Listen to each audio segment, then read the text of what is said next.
భరద్వాజ గారు ఒక topic run అవుతుంది.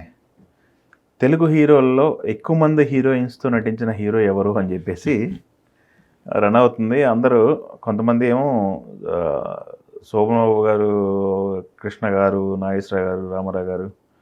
అంటే వీళ్ళలో రామారావు గారికి అవకాశం లేదు.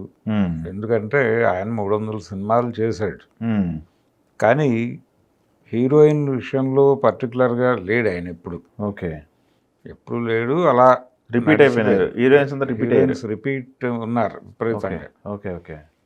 అంటే ఒక దశలో అంటే దేవికతో కొన్ని సినిమాలు, కృష్ణకుమారి గారితో అనేక సినిమాలు ఇలా నడిచిపోయింది. ఓకే. ఓకే.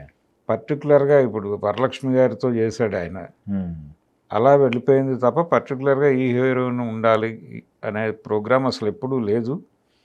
కొంత హీరోయిన్ ఎవరు అనేది ఫీమేల్ లీడ్ ఎవరు చేస్తున్నారు అని పట్టించుకుని ఆ పాత్రకు కొంత ప్రాధాన్యత ఇచ్చినవాడు అక్కినేని నాగేశ్వరరావు గారు. హ్మ్. అయితే ఆయన చేసిన సినిమాలు కంపారిటివ్గా తక్కువ. కంపేర్ చేస్తే తక్కువ. ఆయన రిలీజులు అంటే ఆ రోజుల్లో సినిమాలు అంటే ప్రతి హీరో కూడా ఇప్పుడు రామారావు గారు కనీసం 7-8 సినిమాలు రిలీజ్ అయ్యాయి ఏడాదిలో. 10 వరకు వెళ్ళేది ఆ నెంబర్ ఒక్కొక్కసారి. అంటే నెలకి దాదాపుగా అటు ఇటుగా ఒక సినిమా వచ్చేది. కృష్ణ గారు 17 సినిమాల దాకా వెళ్ళాడు అబ్బా! సంవత్సరంలో. ఒక సంవత్సరంలో 17 రిలీజులు అనేది అసలు ఇప్పుడు ఊహించుకోవడానికి కూడా భయం వేసే పరిస్థితి. భయమే. 2 సంవత్సరాలకు ఒకటి వస్తుంది ఇప్పుడు. 3 ఏళ్లకి 2 సంవత్సరాలకి. 3 ఏళ్లకు ఒక సినిమా చేస్తున్నటువంటి హీరోలు ఉన్న ఈ రోజుల్లో అవును. ఒకే ఏడాది 17 రిలీజులు పెట్టుకున్న హీరోగా కృష్ణ గారు. అంటే ఈ సినిమా నెంబర్ని బట్టి చూస్తే ఈ ఎక్కువ మంది హీరోయిన్స్తో నటించే అవకాశం ఉన్నటువంటి హీరో ఆయనే, కృష్ణ. అంటే ప్రారంభం నుంచి ఆయన చేసినటువంటి సినిమాలు చూస్తే ఆదుర్తి సుబ్బారావు గారితో చేసినటువంటి 2 సినిమాల్లో హీరోయిన్ ఒకరే అయినప్పటికీ ఆ తర్వాత నుంచి అంటే గూఢచారి 116 ఆ సినిమాలో జయలలిత గారు. అవును. ఇప్పుడు తరం వరకు ఆయన ఇంద్రజ, సౌందర్య వీళ్ళతో కూడా చేశారు కదా. చేశాడు. అక్కడి నుంచి మొదలు పెట్టుకుంటే ఆ తర్వాత విజయ నిర్మల ఈ జనరేషన్తో మొదలుపెట్టి కాంచన, అవే కళ్ళు, మళ్ళీ కాంచన్ రిపీట్ అవ్వలేదు. ఇమ్మీడియట్గా మళ్ళీ ఇంకొక హీరోయిన్తో కనిపిస్తాడు ఆయన. ఇలా దాదాపుగా ఆయన కెరియర్లో చూసుకుంటే విజయ నిర్మల ఎక్కువ సినిమాల్లో కనిపించింది అనేటువంటి ఒక అభిప్రాయం ఉన్నా కానీ అది కేవలం పద్మాలయ వరకే పరిమితమైంది. పద్మాలయ, విజయకృష్ణ బ్యానర్లో వచ్చిన సినిమాల్లో మాత్రమే విజయ నిర్మల హీరోయిన్గా నడిచింది తప్ప బయట సినిమాల్లో ఆ రకమైన రిస్ట్రిక్షన్స్ ఎప్పుడూ పెట్టలేదు ఆయన. అంటే మన సినిమాలో ఖచ్చితంగా ఉండాలి అనేది ఎప్పుడూ పెట్టుకోలేదు.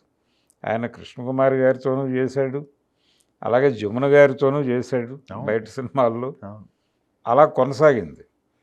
ఈ కొనసాగిన క్రమంలో వెన్నిరాడై నిర్మల వీళ్ళందరూ కూడా నటించారు ఆయన పక్కన. ఆ తర్వాత ఒక దశలో జయప్రద కృష్ణ హిట్ పేరుగా నడిచింది. ఆ తర్వాత కృష్ణ శ్రీదేవి నడిచింది. రాధతో ఆయన సినిమాలు చేశాడు. అవును. విజయశాంతితో చేశాడు. ఇలా మీరన్నట్టుగా ఇంద్రజ వీళ్ళ దాకా వచ్చాడు ఆయన. సౌందర్య ఆయన పక్కన. అవును. ఇలా ఈ ప్రయాణంలో చూసుకుంటే 350 సినిమాల కెరియర్ అది.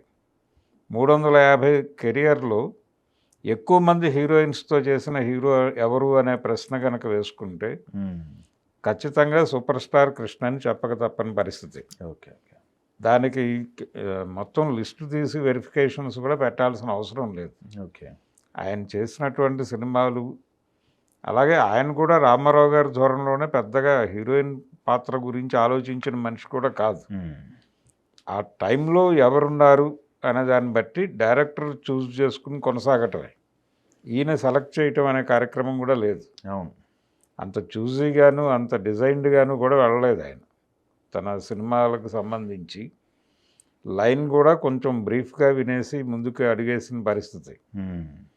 ఎన్టీ రామారావు గారు లాగానే దాదాపుగా నడిచింది కృష్ణ కెరియర్ కూడా. అందుకని ఎక్కువ సినిమాలు చేశాడు ఆయన, కాన్సన్ట్రేట్ చేసి 3 షిఫ్టుల్లో సినిమాలు చేసిన హీరో కూడా ఆయన. అవును. మిగిలిన వాళ్ళు 2 షిఫ్టుల్లో చేశాడు ఆయన. రామారావు గారు 2 షిఫ్టులు చేశాడు. కానీ ఈయన 3 నైట్ దాదాపు 12 దాకా సెట్స్లోనే ఉండి, అంటే ఆయన మీద ఒక జోక్ ఉంది. అంటే కేఎస్ఆర్ దాసు ఒక కాల్ షీట్ ఎక్కువ కావాలని అడిగాడట ఎప్పుడో ఒకసారి. అడిగితే నేను ఇవ్వలేకపోయాను, ఇబ్బంది అయింది నాకు అని చెప్పాడట ఆయన. లేదు నా నా ఆ షాట్ తీసేసుకున్నాను, ఆ షాట్ తీసేసుకున్నాను నేను అన్నట్టు ఆయన. ఎప్పుడు అంటే నాకు నువ్వు నిద్రపోతున్న షాట్ ఒకటి కావాలి ఒక సినిమాలో, మొన్న ఎప్పుడో నువ్వు స్టూడియో ఫ్లోర్లో పడుకుని ఉన్నావు, అప్పుడు నేను క్లోజప్ ఒకటి తీసుకున్నాను చాలు నాకు, అది వాడేసుకున్నాను అని చెప్పాడు. ఓకే. అలా అలా నడిచిన పరిస్థితి. అలాగే ప్రొడ్యూసర్లకి, డైరెక్టర్లకి విపరీతమైనటువంటి ఇది ఇచ్చేవాడు ఆయన, స్పేస్ ఇచ్చేవాడు, అవకాశం కల్పించేవాడు. ఓ సినిమా నష్టపోతే కనుక మళ్ళీ ఇంకొకటి ప్లాన్ చేసుకోమని చెప్పేవాడు వాళ్ళకి. ఇలా నడిచింది. అందుకని ఆయన ఎప్పుడూ ఎవరిని పెడుతున్నారు, ఎవరిని తీసేస్తున్నారు, ఈ వ్యవహారంలోకి ఎప్పుడు వెళ్ళలేదు. శ్రీప్రియ లాంటి హీరోయిన్ కూడా ఆయనతో 2-3 సినిమాలు నటించింది. ఆవిడ మళ్ళీ ఇంకొక పెద్ద హీరోలతో తెలుగులో చేయలే, ఈయనతోనే చేసింది. ఇలా ఈ లెక్కను చూసినా కానీ రజనీతో చేశాడు ఆయన సినిమా. ఆ జనరేషన్లో ఉన్న ఏ హీరోయిన్ ఏ హీరో పెద్ద హీరోలతో చేయలేదు మళ్ళీ ఆవిడ, కృష్ణతో చేసింది. అందుకని ఎక్కువ మంది హీరోయిన్స్తో యాక్ట్ చేసిన హీరో అనే దీనిలోకి వెళ్తే కృష్ణ గారు తప్ప ఇంకొకరు కనిపించే ఛాన్స్ లేదు ఎటు నుంచి చూసినా కానీ. Okay, thank you.